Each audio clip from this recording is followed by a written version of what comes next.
El desierto de Sonora a las 3 de la madrugada olía a metal caliente y miedo viejo, y María Elena Ramírez, inmigrante indocumentada de 28 años, nacida en un pueblo olvidado de Honduras, corría con el corazón en la garganta, detrás del tren de carga que avanzaba lento pero implacable rumbo al norte.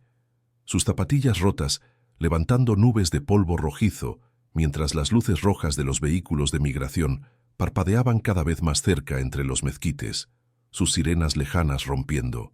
El silencio como cuchillos. Llevaba una mochila pequeña con una foto arrugada de sus 2 hijos, un rosario de plástico y apenas $200 cosidos en el forro del sostén. El sudor le empapaba la frente y se mezclaba con lágrimas que no podía permitirse derramar.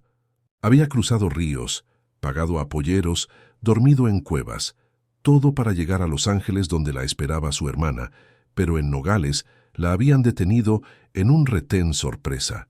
Esposas frías, una celda helada y la orden de deportación firmada para el amanecer. Sin embargo, durante el traslado, una distracción providencial, un compañero que fingió desmayo, le permitió escapar por una puerta lateral. Ahora corría. El tren era su última oportunidad.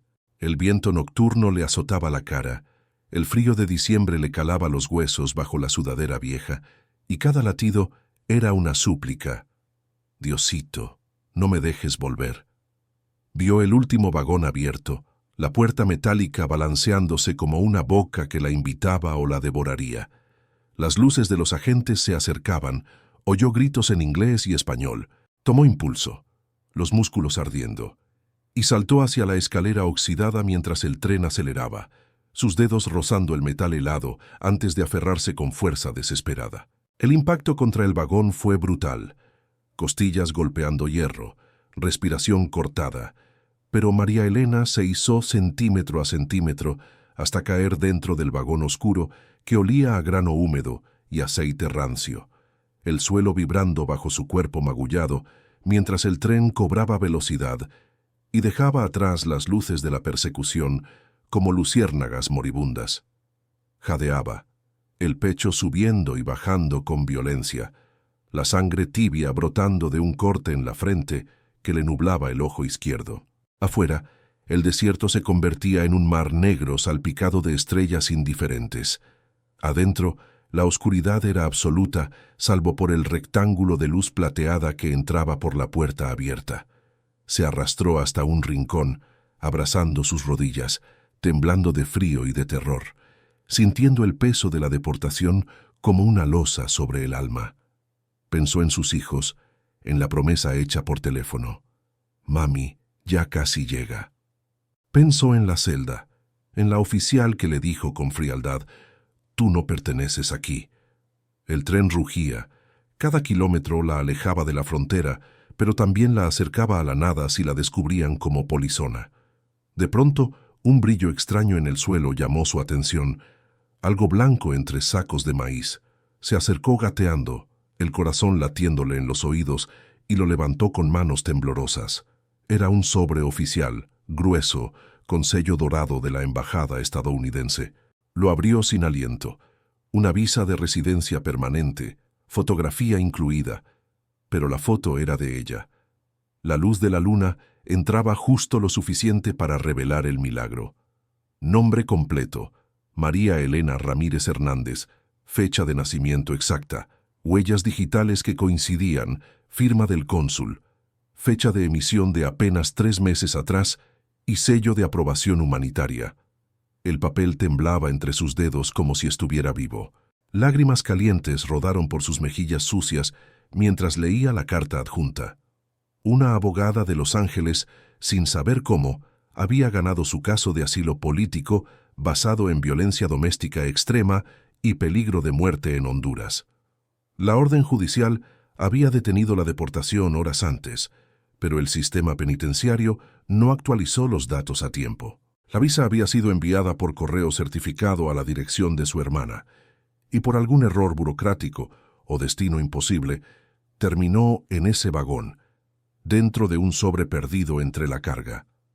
María Elena besó el papel, sollozando de rodillas en el suelo sucio del tren, sintiendo que el mismísimo cielo se había inclinado para tocarla.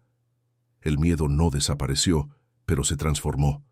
Ya no era miedo a ser atrapada, sino miedo reverente de no ser digna de tal milagro. Guardó la visa contra su pecho, bajo la sudadera junto al corazón. El tren seguía avanzando hacia el norte y por primera vez en años sintió que el camino no era contra ella, sino a su favor. Al amanecer, cuando el tren redujo velocidad en un apartadero cerca de Tucson, María Elena bajó con piernas temblorosas, la visa bien guardada. Un trabajador ferroviario la vio y, en lugar de denunciarla, la llevó a una estación de autobuses y le pagó el boleto a Los Ángeles porque algo en tus ojos me dice que Dios te trae. En el camino, cada kilómetro era una oración de gratitud. Al llegar, su hermana la recibió llorando en la terminal Greyhound. Juntas fueron a la oficina de inmigración, donde la abogada confirmó todo. El caso estaba ganado desde hacía semanas. La deportación había sido un error administrativo. La visa era legítima, irrevocable. María Elena abrazó a sus hijos por primera vez en 4 años, oliendo sus cabellos, sintiendo sus brazos pequeños alrededor de su cuello, y comprendió que el salto al tren no había sido solo físico. Había sido un salto de fe que la llevó de la muerte a la vida. 10 años después, María Elena Ramírez es ciudadana estadounidense, enfermera titulada, y dirige una pequeña organización que ayuda a mujeres inmigrantes víctimas de violencia a tramitar sus casos de asilo. Cada año, en la fecha exacta del salto al tren, sube a un cerro cerca de Los Ángeles al amanecer y deja una vela encendida mirando hacia el sur, hacia Honduras, hacia el desierto, hacia el vagón que cambió su historia. La visa milagrosa enmarcada cuelga en la sala de su casa junto a las fotos de sus hijos ya adolescentes, y cuando alguien le pregunta cómo lo logró, responde con voz serena: salté a un tren sin saber que Dios ya había puesto mi nombre en el vagón de enfrente. De inmigrante sin documentos condenada a deportación, se convirtió en testimonio vivo de que a veces la salvación viaja en el mismo tren que el miedo, solo hay que tener el valor de subir.